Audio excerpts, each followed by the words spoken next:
Hello friends! So this is a slightly different video from my previous ones, but considering that I want to do some prop making videos in the future, I thought I would share the cosplay props that I have made in the past as I mount them to my wall. You can see behind me I have a couple that are on my door, my closet door.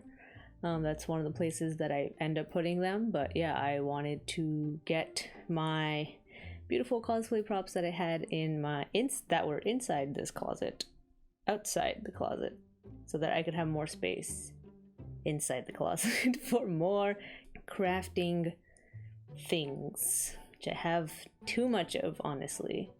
Although there's a lot more room in my closet now, so that's awesome.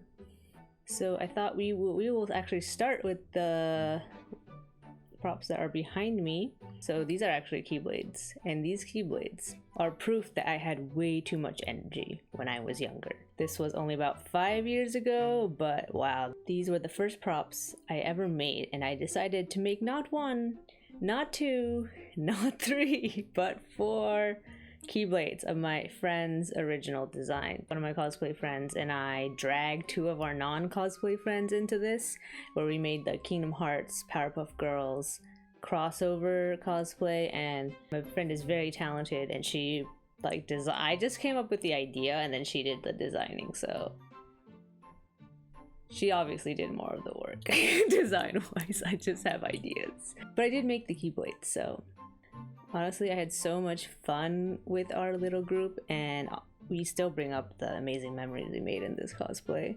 I vaguely remember that I did consult some tutorial on how to make these keyblades, but it's not a technique I ever used again because it made the keyblades pretty heavy.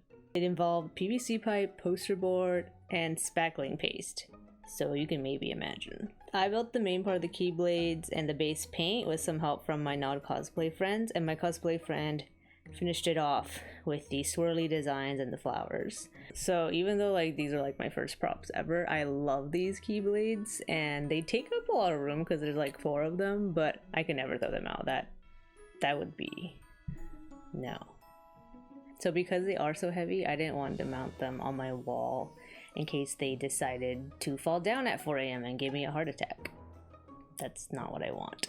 So I decided to tie them to some door hooks with twine and hang them off both sides of my closet door. So the next cosplay that I made that ended up needing props was my gender bent Zoro from One Piece cosplay. Zoro is not Zoro without his 3 swords. So I spent a while trying to figure out if I wanted to make them out of foam or wood, but I ended up buying some plastic katana off Amazon that were actually the right size. A lot of the plastic swords out there are kind of short because they're for young children, and Zoro deserves full-size katana, obviously. So with plastic swords in hand, all I had to do was paint them, right? So back in the day, I didn't trust myself to freehand paint anything, so I made a stencil of all the designs I needed, and I would cut them out of layered painter's tape, so it's layered so that it would get to the size that I needed it to be.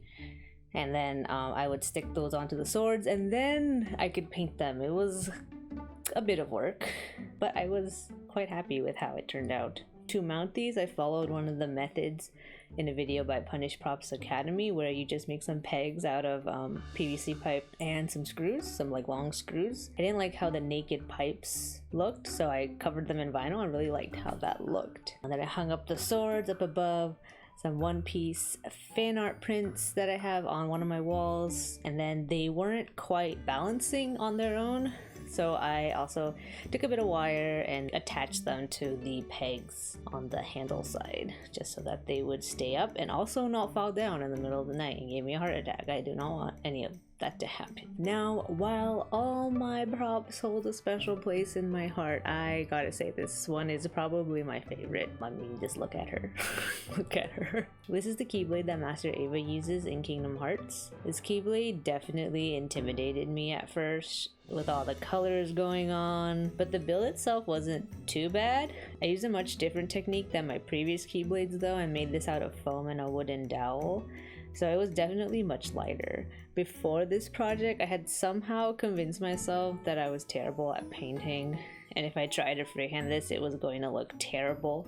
But I took the dive and I learned that painting is not that scary, actually. I actually found it to be therapeutic, and now painting is starting to become one of my favorite parts of prop making.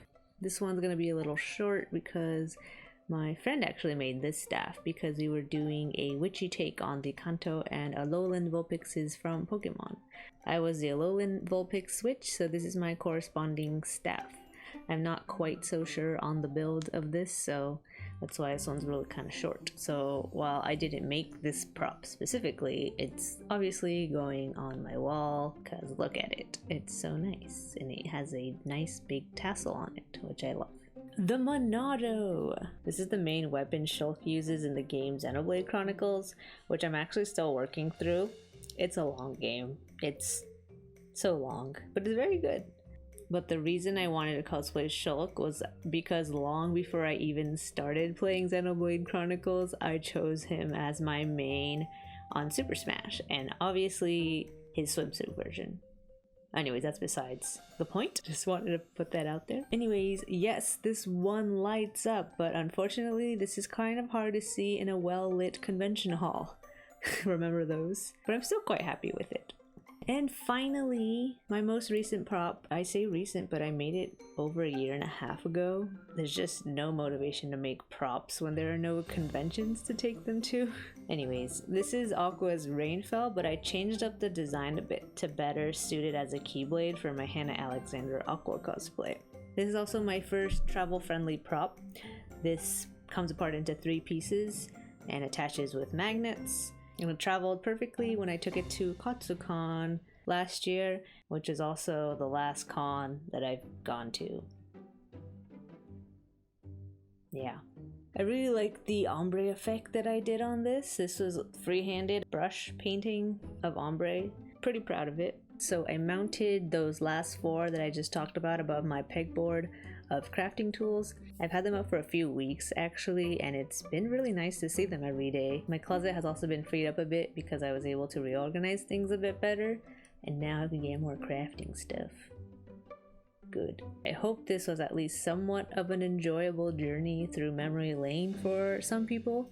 It was nice for me to be able to revisit my past work and see how I've grown, and I'm looking forward to what kind of props I'll be making in the future. Spoiler alert, it's probably Keyblades, because I don't have enough, apparently. Thanks everyone for watching, and I hope I see you next time. Bye!